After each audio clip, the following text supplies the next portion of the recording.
pessoa, tudo bom?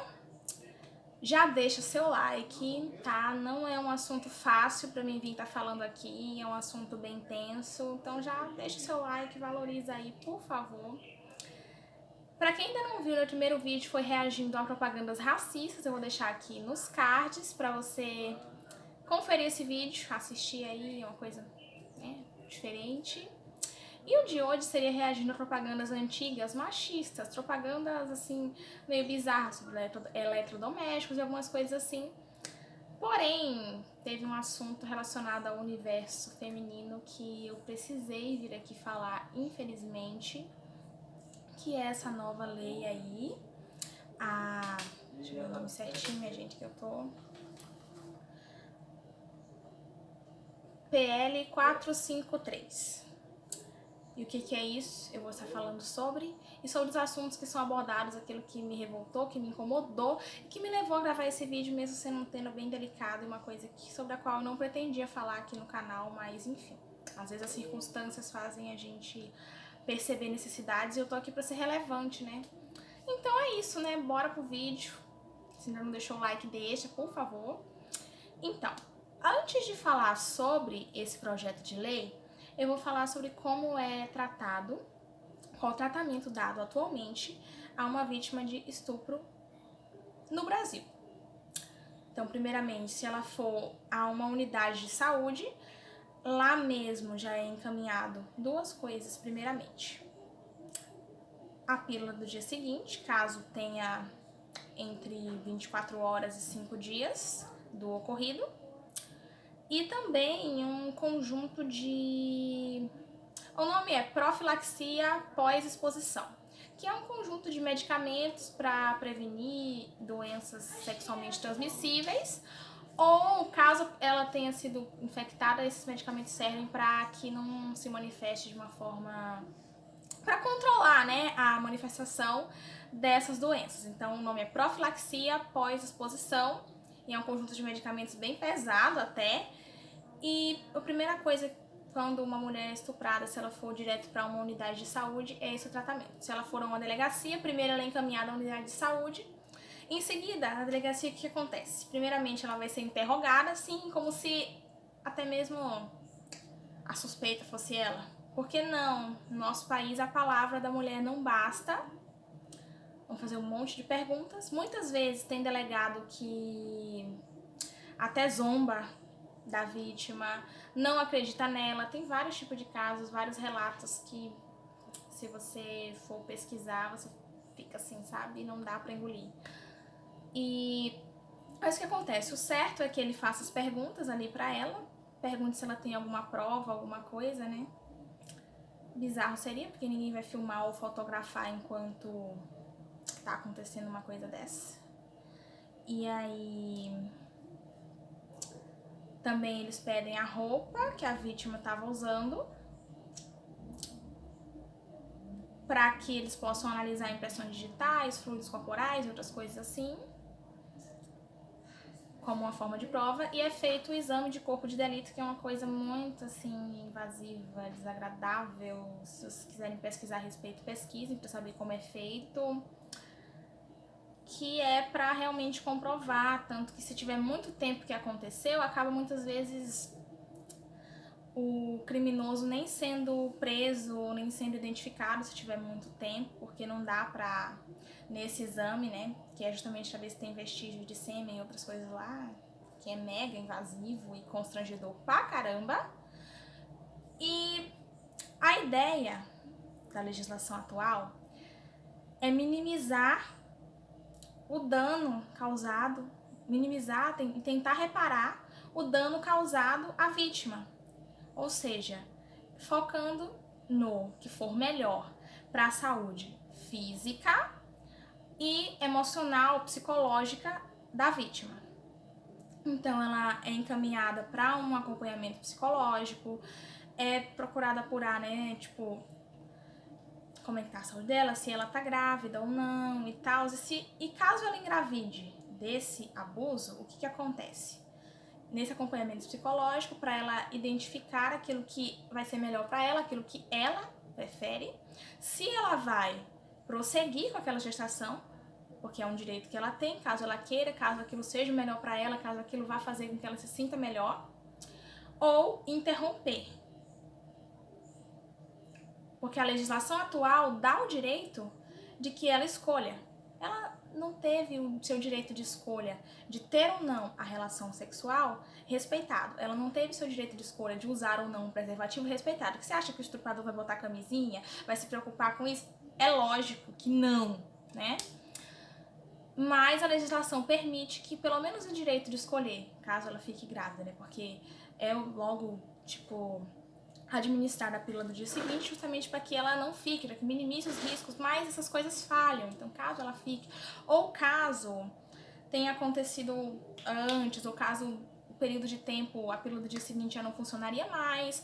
No caso, principalmente de crianças e adolescentes que sofrem abusos recorrentes e só depois de muito tempo que a pessoa está sofrendo aquilo ali é que realmente é descoberto, seja por ela contar para alguém, ou por alguém pegar no infeliz no flagrante, enfim.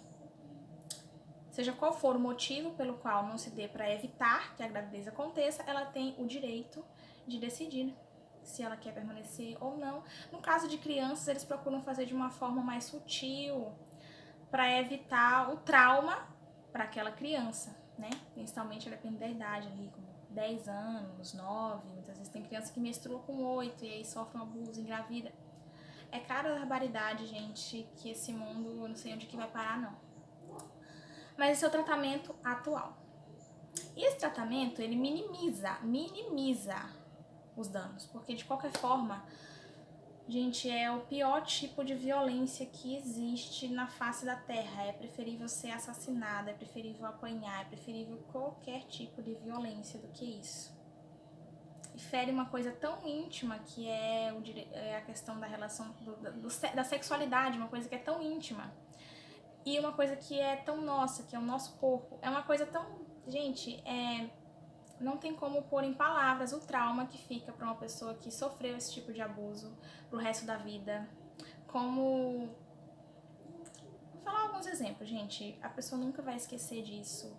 Se ela estiver num lugar sozinha, ela já vai ficar com um pavor imenso disso acontecer. Ela tem quase 100% de chance de acabar desenvolvendo depressão, ansiedade, síndrome do pânico, não conseguir sair de casa, ter uma dificuldade imensa de vestir as roupas que ela gosta, principalmente se forem roupas mais provocantes ou mais, não diria nem provocante, que mostre mais o corpo, um pavor de homens no geral, pesadelo com isso, nem quando a pessoa dorme não descansa e muitas outras coisas, fora o fato de que se ela for hétero, para ela conseguir ter uma relação sexual normal com as pessoas que ela se relacionar posteriormente vai ser muito mais difícil, é anos de terapia, é muita coisa.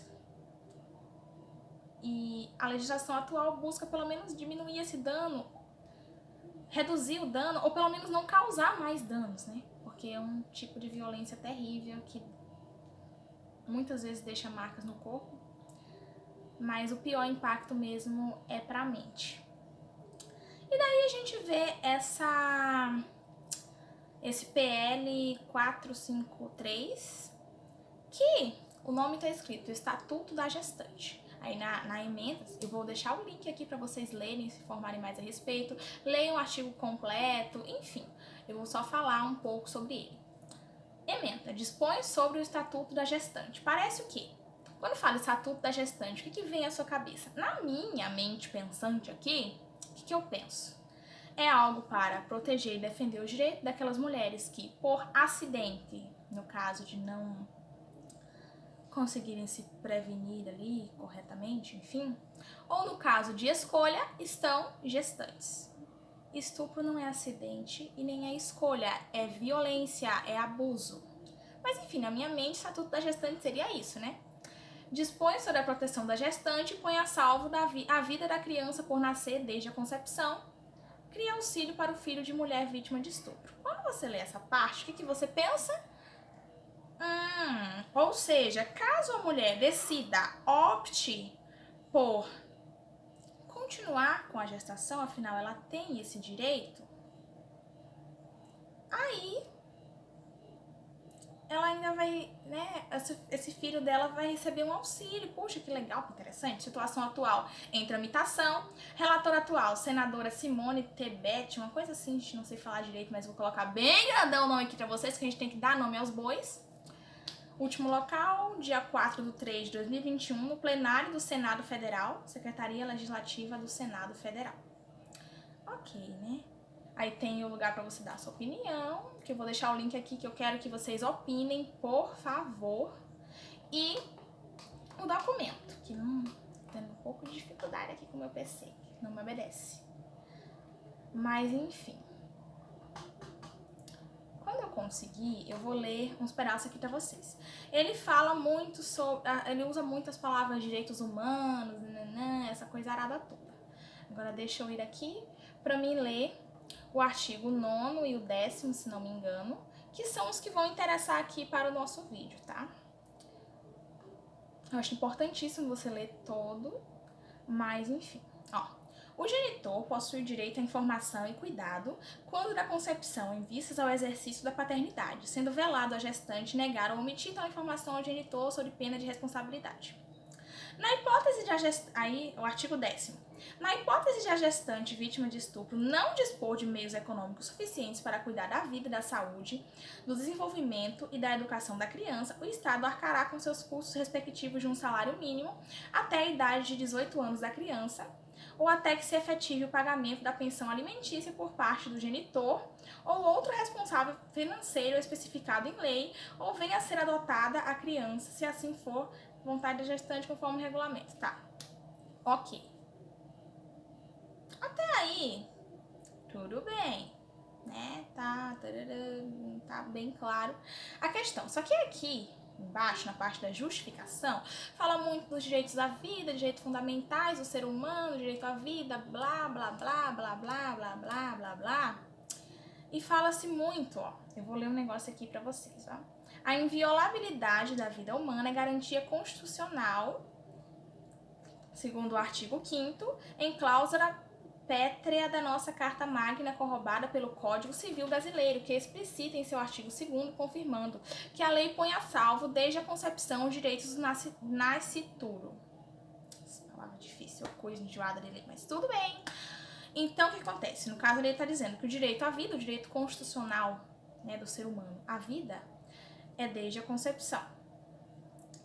Daí fala, direitos fundamentais, ok. Acho que vocês já estão entendendo onde é que eles querem chegar, né?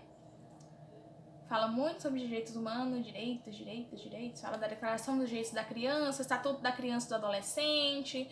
Tudo isso aí falando sobre que esse estatuto ele reconhece o direito da criança não nascida, objetivando o seu nascimento.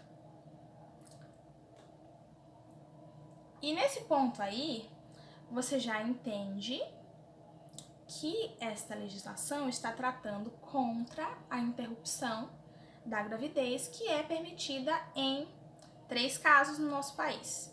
Caso de estupro, que foi o que eu falei aqui.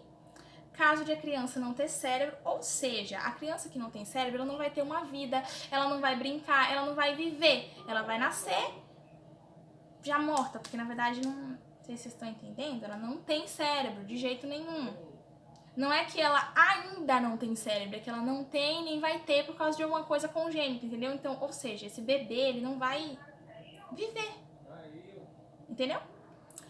Ou no caso de oferecer risco à vida da mulher, ou seja, não tem como ela, em vida, em saúde, conseguir completar aquela gestação, porque vai oferecer risco à vida dela. Beleza? Isso aqui tá falando contra isso, entendeu? Contra esses 3 casos em que a interrupção da gravidez é permitida, ou seja, está falando contra em qualquer situação, a interrupção da gravidez. Está defendendo o direito à vida do feto. Daí tem bastante coisinhas falando, uma argumentação bem longa, que você sabe que político gosta de blá, blá, blá. Agora vamos aqui um negócio que eu vou ler que vai interessar. Nesse sentido, aliás, eu vou ler o parágrafo inteiro. A história recente tem demonstrado, como ressalta o Dr. Paulo Silveira Martins Leão Júnior, que as violações dos direitos humanos se não são oportunas e eficazmente combatidas, tendem a se expandir, contaminando as sociedades nas quais se instalam. Nesse sentido, a aprovação deste Estatuto da Gestante, como eu falei, falou aquela coisa lá em relação à vítima de estupro, e proibindo o aborto em qualquer caso. Rechaçando de toda e qualquer violência perpetrada contra a gestante e a criança por nascer, pois a violência... A violência... Cadê, gente? Contra a mulher e a proliferação de abusos com seres humanos não nascidos, incluindo manipulação, congelamento, descarte e comércio de embriões humanos, a condenação de bebês à morte. Olha como eles estão falando. No caso ali, falando um português pra gente normal entender, ele tá falando da interrupção da gravidez. Eles gostam de usar, né, como se fosse um crime bárbaro, cruel e terrível, mas enfim. Condenação de bebês à morte, a interrupção da gravidez por causa de deficiências físicas ou por causa de um crime cometido por seus pais. Os planos de que bebês sejam clonados e mortos com o único fim de serem suas células transportadas para adultos doentes. Tudo isso requer que, a exemplo de outros países como a Itália, seja promulgada uma lei que impeça tamanhas atrocidades. Ou seja, falando no que mais vai afetar a questão aqui, eles querem proibir congelamento de embriões, descarte e comércio de embriões. Já não era permitido você vender um embrião, ok? Mas o descarte, quando fala de descarte, ou seja, a interrupção da gravidez e o descarte do embrião, tá? Tô explicando dentro a vocês porque eles não colocam as coisas claras, não explicam exatamente o que eles estão querendo fazer. Então, pra quem não entende muito esses negócios, eu entendo um pouco porque eu já tive uma época que eu queria fazer direito, então eu pesquisava muito a respeito, eu já vi algumas videoaulas de direito, algumas pessoas que são entendidas no assunto, eu assisto muito vídeo de advogado, então eu comecei a entender melhor essa questão aí. Então, a ideia é proibir por questões de deficiências físicas, ou seja, mesmo que a criança não tenha cérebro, não tenha partes do corpo, é proibido que, de acordo com esse projeto de lei aí, seria proibido a interrupção da gravidez por causa de crimes cometidos por seus pais. Aí vem a questão do estupro. Por isso que nesse Estatuto da Gestante não está se falando só de mulheres que acidentalmente ou por escolha estão grávidas, está se falando também das vítimas de estupro. Ou seja, quando está se falando de crime cometido por seus pais, está falando que, mesmo que aquela mulher seja grávida, vítima de um estupro, ela não tem o direito de interromper a gravidez. Ela é obrigada a levar adiante para ou ficar com a criança ou entregá-la à adoção, mas de preferência que fique com a criança. E se ela optar e for ficar com a criança, aí tem aquela questão lá da pensão, que foi falado, caso ela não tenha condições de sustentar sozinha, entendeu? Não é uma coisa que vai receber independente, é caso ela não tenha condições financeiras de sustentar a criança sozinha. E aí, além disso, essa criança vai ser registrada com o nome do estuprador como pai. Vocês estão entendendo o que é isso?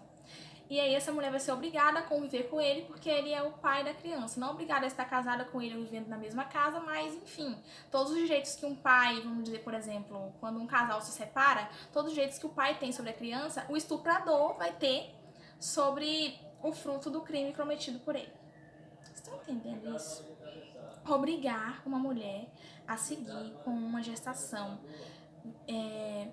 proveniente, resultado de um estupro, obrigar ela a criar aquela criança, tudo isso é uma segunda violência. Ela já sofreu a violência sexual contra o corpo dela e vai sofrer uma segunda violência por parte do Estado, obrigando-a, caso ela esteja grávida, ela continuar com isso. Tem mulheres que, por crenças, por convicções, ideologias, enfim, se sentiriam realmente melhores em continuar a gestação e criar a criança. Mas, gente, tem que colocar o estuprador como pai da criança na certidão, sendo proibido isso, que ela opte por não fazer isso, sabe? Isso é desumano. obrigar uma pessoa a... Não é algo que ele escolheu, gente. Não é como ter um filho do ex, não é como não tomar um anticoncepcional ou falhar como um método contraceptivo e engravidar. Não é. É uma violência sexual.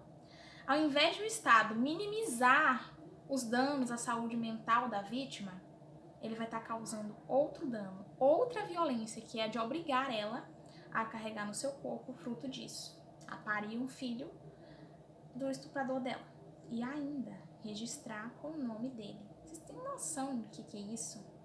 E aí tem muita gente que é contra, né, o aborto em caso de estupro e etc. O melhor, eu vou dizer, eu sou a favor de que não haja estupro. É disso que eu sou a favor. Porque daí é sem dano. Mas obrigar a mulher a prosseguir uma gestação como essa é causar outro dano. E se você não consegue entender isso, é porque você não passou por isso e não tem nenhum mínimo de empatia. Porque qualquer pessoa que já passou sabe como é que é. Entende como é que é a situação. Entende o quanto é terrível essa violência e o quanto, sabe, de qualquer forma vai ficar danos na mente, sabe? Mas o Estado deveria buscar políticas públicas para minimizar esses danos e não causar mais, e não fazer uma segunda violência contra a mulher que sofre esse tipo de abuso. E olha, eu vou logo avisando, não vou responder comentário de macho que não sabe de nada, nem vagina não tem pra ficar opinando, esse é câncer, não sei o que. Cala a boca, você não tem que opinar em nada. E nem de gente sem empatia. Então, seu comentário é sua responsabilidade. Se você ficar falando merda aí, eu não vou te responder, não vou perder tempo. Eu já dei meu vídeo, já fiz minha argumentação, já fiz minha explicação. E a quem apoia, não esqueça de deixar o seu comentário, tá bom? Você tem uma liberdade de expressão, mas eu não sou obrigada a responder gente desrespeitosa. Tá bom? Então é isso, gente. Eu não sei nem como terminar esse vídeo, porque isso é terrível. Acho que foi o vídeo mais longo que eu já fiz. É um assunto muito sério, é um assunto que eu não queria falar sobre, mas como o meu nicho, o tema que eu trato aqui no YouTube e no Instagram é direitos humanos, principalmente direito das mulheres, direito dos negros, LGBT, enfim. Mas o foco é direitos humanos, eu não podia deixar de falar sobre isso, sobre esse projeto de lei, já que eu falo muito de política, direitos humanos, essas coisas, eu não podia deixar de falar sobre isso. Eu tentei gravar esse vídeo 4 vezes e agora que eu realmente consegui gravar, então compartilha aí, tá bom? Com todo mundo que você puder, para que chegue o máximo de pessoas possível, para que você consiga conscientizar o máximo de pessoas possível. Eu vou deixar um breve tutorialzinho de como você acessar o site do Senado, ter acesso a este projeto de lei para que você leia completo e para você votar a sua opinião, sim ou não. Se não tiver paciência de ler, nesse vídeo aqui eu já expliquei sobre o que se trata, tá bom? Para que você vote, tá? Vota não nesta porcaria, por favor. Vou deixar um tutorialzinho aí. E é isso, tá? Não esqueça de compartilhar. Vamos ter empatia, gente. Estupro é uma coisa séria. 70% das vítimas são crianças e adolescentes, só pra você ter noção. 70% das vítimas são quase uns 40 e tantos mil pessoas, eu não sei o número exato agora, mas no meu destaque no Insta sobre a lei vai estar escrita a porcentagem certinha. A porcentagem e o número de pessoas, mas são muitas pessoas. Criança, pensa uma criança ter que ser obrigada a isso. E até mesmo para uma mulher adulta já é algo traumático, terrível. Então, por favor, tá? Dê sua contribuição. Primeiro você clica no link, entra no site, tenta votar. Clica em confirmar e clica em OK. Você vai ser redirecionado e você clica em cadastre-se. Em seguida você coloca seu nome completo, e-mail, cria uma senha e coloca também o estado onde você reside e clica que não é um robô. E depois clique em enviar. E não esqueça de concordar que tem mais de 12 anos. E prontinho, seu cadastro no site do Senado vai estar feito. Repete o processo, clique em entrar com o Google. Escolhe um e-mail, se você já tiver salvo senha, senão você preenche com e-mail e senha. Em seguida, você confirma, declaro que li, concordo e tenho mais de 12 anos de idade. Não esqueça de confirmar isso, tá bom? Só clicar em OK. Você vai ser redirecionado e vote. Então é isso, pessoas. Foi um vídeo pesado, foi um vídeo difícil, mas muito necessário, que precisava ser feito. É um tema muito ruim. Eu espero de coração que eu não precise vir aqui e tá falando sobre mais projetos de lei que ferem o direito das mulheres, que parem de tratar a gente como se a gente não tivesse nenhum valor, sabe? Como se um marginal, um bandido, filho da mãe, um estrupador e um ser humano que ainda está em formação, um aglomerado de células em alguns casos, valesse mais do que a nossa saúde, a nossa vida, a nossa integridade, a nossa dignidade. Como se um salário mínimo fosse pagar o dano feito a uma vítima que é obrigada a prosseguir com uma gravidez de um estupro, ou seja, uma segunda violência. Espero que vocês tenham entendido. Obrigado pela sua atenção. Eu vou deixar nos cards aqui um vídeo falando sobre 5 mitos sobre mulheres lésbicas para vocês verem aí mesmo outro vídeo do meu canalzinho. Aí espero que eu volte aqui para gravar com boas notícias ou para fazer uma crítica que não seja tão pesada. É isso, até o próximo vídeo. E se você ainda não é inscrito, se inscreve, sininho, você já sabe essa lenga-lenga toda. Tchau!